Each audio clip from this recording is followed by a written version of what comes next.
G'day folks, welcome back. This is the third video tutorial in a short series of video tutes on the kinetics topic. And this time we're going to talk about the integrated rate laws, and this follows nicely from the second video tutorial which just talked about the pure rate laws. Here's our general form for the rate law, and you can see that it has that rate constant K and the order of the reaction N. And if we look at our rate laws for first and second order kinetics, you can see that N value is either 0, 1 or 2, which yields the following rate laws. For a zero order reaction, the rate law is just K. It's completely independent of the concentration of your reactants. For first order kinetics, you can see that the concentration is now playing a part. The rate is directly proportional to the concentration of those reactants. And of course we've got the rate constant in there as well. Hopefully you're starting to see the trend. The rate law for second order kinetics is that rate constant K multiplied by the square of the concentration. But we've also got the integrated rate laws. And depending on what sort of problem you're trying to solve, you may need to use either the rate laws or the integrated rate laws. And in the fourth video tutorial, we'll look at some examples of when that's appropriate. The integrated rate law for zero order kinetics looks like this. The concentration of the reactant after some time, so little t, equals the initial concentration minus the rate constant multiplied by the time. See how this compares to the integrated rate law for first order kinetics. Similar looking variables in this equation, but notice now we actually have the natural log of the concentration after a certain amount of time equals the natural log of the initial concentration minus the rate constant multiplied by the time. Interesting, a slight variation. And then we have the integrated rate law for second order kinetics. Again, the same variables, but a slightly different form. It's the reciprocal of the concentration. So 1 over the concentration after a certain amount of time equals 1 over the initial concentration, and this time plus the rate constant multiplied by T.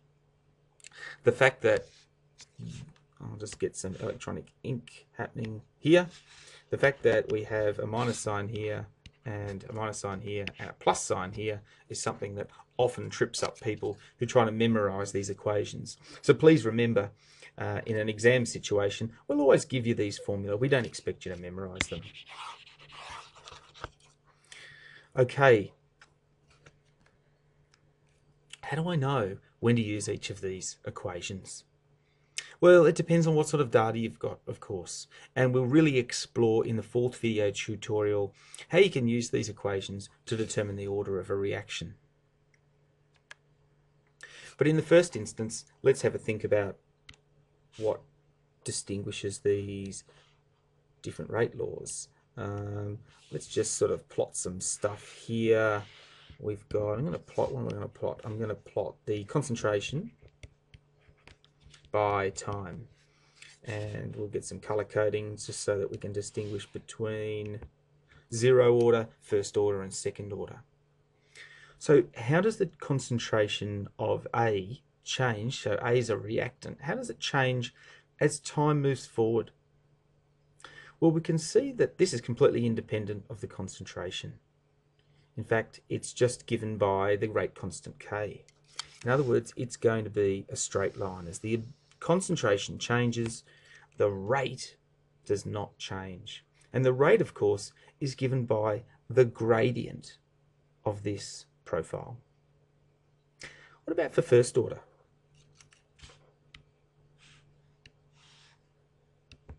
So say we start with the same concentration. So we're going to sort of start here. We might start with a profile that goes a little bit like this, but as the concentration of A decreases, then the rate is going to decrease as well, because the rate is proportional to the concentration of A. And so we see that it decreases and the change in the rate decreases as well. And you get this exponential kind of profile. Similarly, with the second order kinetics, we see a similar looking profile. It's not the same kind of exponential profile. We see this sort of dipping off a bit quicker, and actually they kind of flip over like this. So if I was looking at one of these plots, if I had a straight line, I'd really easily be able to say, ah, yeah, it's zero order kinetics. But if I saw one of those blue plots or the red plots, you couldn't just look at that and say, oh, it must be first order or it must be second order, because they kind of look similar. So how can we use a different kind of plot, I'll just rub out that graph there, to determine whether or not it's zero first or second order? The integrated rate law comes into play here. And I'll put it to you guys that this equation kind of looks a little bit like, and just stick with my colours, the equation for a linear plot. So y equals mx plus c, and I've just rearranged it there a little bit, because obviously the initial concentration, that's a constant. We want to plot the function, so the function y, well, that's going to be the concentration as time changes. K is a constant, so we can call that the m in our linear equation, and t, of course, is the variable. So if we were to plot this, we would get, so y is our function, so y in this equation is a as it changes with time, and looks something like this.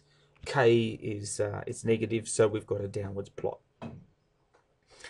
If we turn to our first order kinetics and we think about how might this function be represented as a linear function, let's just invoke our y equals mx plus c again.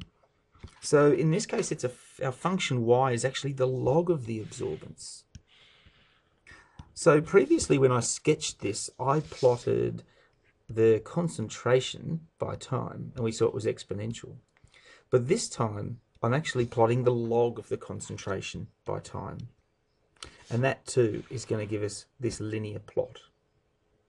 And to finish this off, in the case of second order kinetics, the integrated rate law, if we look at that, that also kind of has this y equals mx plus c form.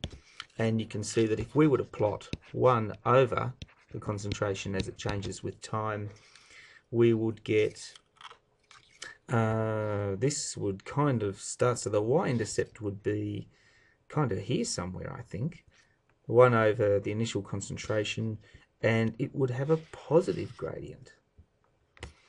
So where am I going with all of this?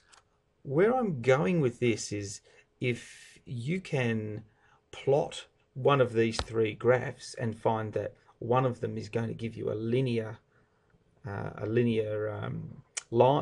sort of plot, then that's verification that you've got zero first or second order kinetics.